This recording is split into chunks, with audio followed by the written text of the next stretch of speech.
What is the role of religion in our ever-changing world? From the NewsChannel 5 network, this is Issues of Faith. Hello, everyone. Welcome to Issues of Faith. So glad you're with us. We are talking today with a guest who's been on before. This guest talked to us right at the start of the pandemic. He was one of our very first Zoom interviews.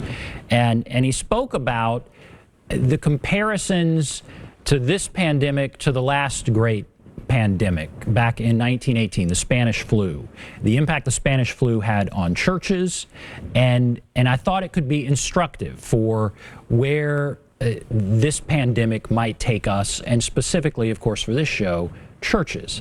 So very happy to have with us Dr. John Mark Hicks, who joins us again via Zoom. He's professor of theology at Lipscomb University. Thank you so much for being with us again. Well, thank you. It's very nice to be here, and I appreciate the invitation. The last show got a lot of response, and so I was looking at this article, How Churches of Christ Responded When the 1918 Spanish Flu Killed Millions. So we talked about that at the beginning of the pandemic, when all of us were talking about these are unprecedented times. You said, no, it wasn't unprecedented. Churches shut down back in 1918. And so my question now, here we are at this point in the pandemic. I don't know, hopefully we're on the backside of the pandemic. We're hopefully moving out of the pandemic. What is instructive for us if we look back on history? What can we learn from where they were at this point in the pandemic back then, in your opinion?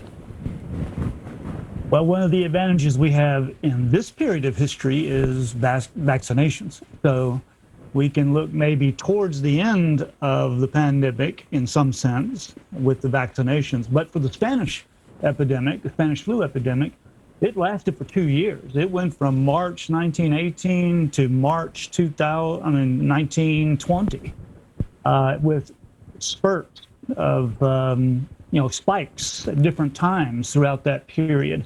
Although the heaviest part was the end of 1918 and the beginning of 1919. So I think what we see is that, we're at that moment, just as our pandemic started for us in the United States in March, and it peaked. It's peaking now, December, January. That's the same thing that happened with the Spanish flu. It peaked like September, October, November. And we have the same sort of experience, even though we have better medical care. Still, we're getting close to 400,000 people by Inauguration Day, right? And over 600,000 people died in the United States of Spanish flu. So we might hit the same kind of number. It's amazing. And when I first interviewed you, I felt like, yeah, this is gonna be shorter term. I felt like, we're being asked to kind of quarantine for a short period of time, then we're going to flatten the curve, and this is going to be a shorter term thing. We are certainly seeing that it wasn't short term. I'm interviewing you now almost a year later, and we're still doing this by Zoom, and many churches are still limiting worship. Some aren't meeting in person for worship. And so were you surprised that here we are a year later in this same situation, or did you think, that's the way it was going to go? Well, my hope, along with a lot of the leadership we had, was that we could flatten the curve and maybe put an end to this in some sense, at least minimize it in some significant ways. But two things were apparent. One is there were officials in our government, public health, telling us it's going to get worse in the fall. And they knew this. And the second thing is they knew this because that's what happened with the Spanish flu. It got worse in the fall and in the winter period. So I think at one level, it wasn't a surprise, but at another level, because we are so unaware and so ignorant of how pandemics work, that we just didn't realize that this is the way it was going to be, that we thought we could squash this thing and it would go away. And that's not what happened, of course. When you look at when you look at the 1918 Spanish flu, was it as politically charged as what we have seen with this pandemic? Well, that's a difficult question for me to answer particularly, but I think I can say at least this. that, as far as I know, it wasn't as politically charged as it is now. There wasn't this enmeshment between the politics and the pandemic. There was rather this fear of the pandemic, because there was no hope of a vaccination or anything like that. There was no sense of how we're going to deal with this other than taking the mitigating precautions, from face masks and social distancing and avoiding crowds and closing down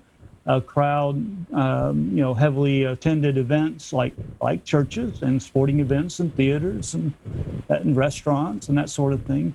And that continued intermittently. I think the part of the difference, maybe it's not too different, is that in 1918 and early 1919 there were spikes that you would then shut down because of the spike, and then you go back to normal, kind of, not totally normal, but some normality.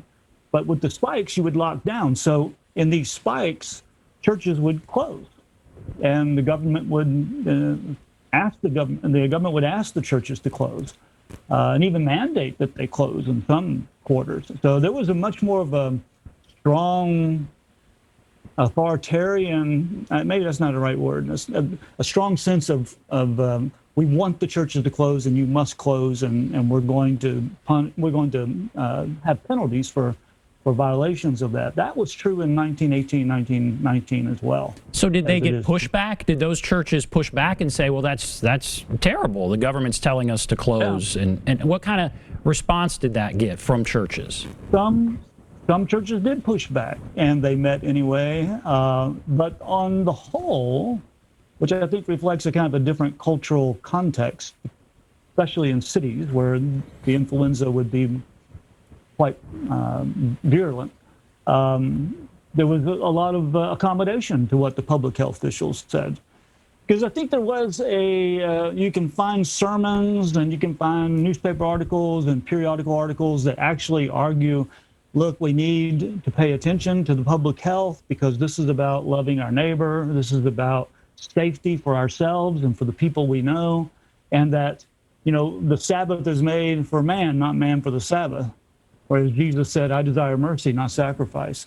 So yeah, some people, okay, we need to go to church though, and they do so out of a tremendous sense of honor of God and duty and obedience, and that's true, and a lot of people focus on that, but at the same time, there's a sense in which, okay, I desire mercy, not sacrifice, and this is about loving neighbor more so than a kind of a ritualistic prescription. Now, there were others who thought of it in political terms, like liberty and the sense of freedom, that this is our highest value. Freedom is our highest value. And so don't tell me I can't worship. I can't assemble with others in a large crowd because that violates my freedom. And that would be a political kind of angle. And that was there too. It was there. But I don't think it was enmeshed as clearly and as closely as it was. It wasn't partisan in 1918, 1919. And that, I think, is a significant point. Even though 1918 was also, wasn't it, an election year? Wasn't 1918 an election year? But it still wasn't as meshed in partisanship. And, okay, yeah. So then we begin to come out of it. I have talked to churches on this show that they're concerned. I mean, this has gone on longer than they thought. People are now doing online worship. That certainly wasn't something that was happening back in 1918. And I think there's some people who really like online worship. I mean, they can just do it from their home. And I feel like there's some churches that are worried about, is this a sea change in how church is going to work? And so churches did the responsible thing back in 1918. They shut down. What happened to church attendance? What happened after 1918? Was there a big decline? I guess, what happened then, and how do you think we compare that to now? Well, that's a good question, and it's hard to be a prophet here about the future of church attendance. Because church attendance in the United States was declining anyway, even before the pandemic. And let me correct myself. 1916, I think, was the presidential election. 1918 would be a midterm election. But let me get back to your question. I think when we look at 1918, 1919, 1920, what we have in the 20s is a revival of religious faith in the 20s and 30s. And now there's a lot of other cultural factors going on, the Scopes trial in the 20s, and there's the whole modernism versus fundamentalism thing going on. But there's also a tremendous sense of revival in the 20s. The Pentecostal movement explodes across the southern United States, or across the United States. New denominations are being created. So the pandemic did not kill, faith in that sense. It still rose up and churches came back to life. I wonder if we're not in a different situation now because of the enmeshment, because of the decline that was already happening, and because church communities have tended to, in some sense, done church without doing community. See, if you get separated from church, and you had no community there really to begin with, to be separated from it doesn't hurt. You don't feel pain, right? You don't feel like, oh, something's wrong. I'm out of balance in some way. In fact, you might discover, I like this better because nobody's bothering me anymore, or something. It depends on how we perceive church. And it might be that those cultural factors are going to make it more difficult for churches to have a comeback. And I know a lot of pastors and ministers are feeling like they're uncertain about whether their whole congregation will be back in the pews or whether they're going to be 40% down when the pandemic ends, in whatever sense that might mean. So yeah, I think there's a lot of anxiety among leaders of churches.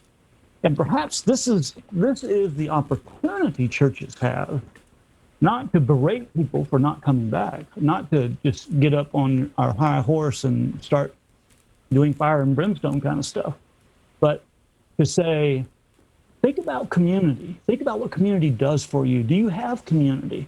And for churches to become more attuned to the sort of community they should be and the kind of community they can provide that will help people deal with the loneliness and the despair, deal with 400,000 deaths, and learn how to lament and draw on the resources of faith to help us walk through this.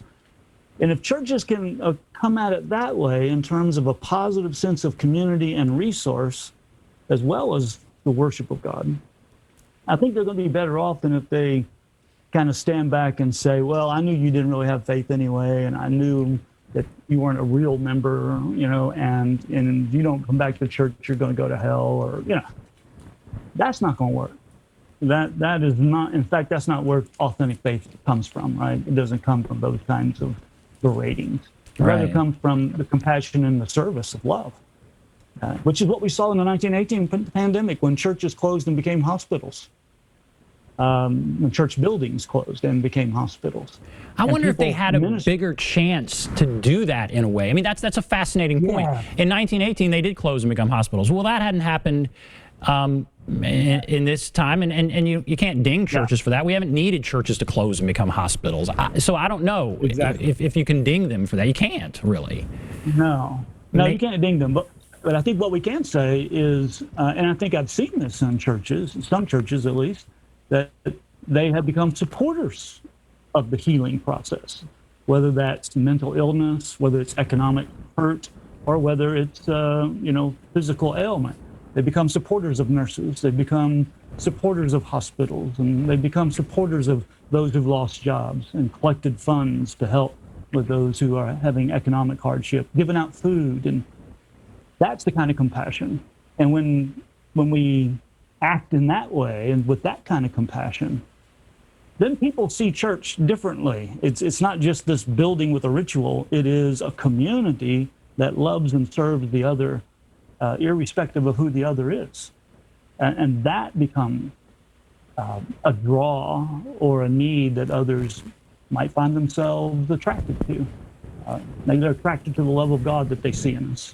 So, okay, I want to continue that. We're going to take a break, and I'll come back and ask. You you would say churches should be challenged to do what things, I guess, when we come back from the break? And again, how can we learn from what happened back in the Spanish flu? All right, we'll take a break. Be back right after this.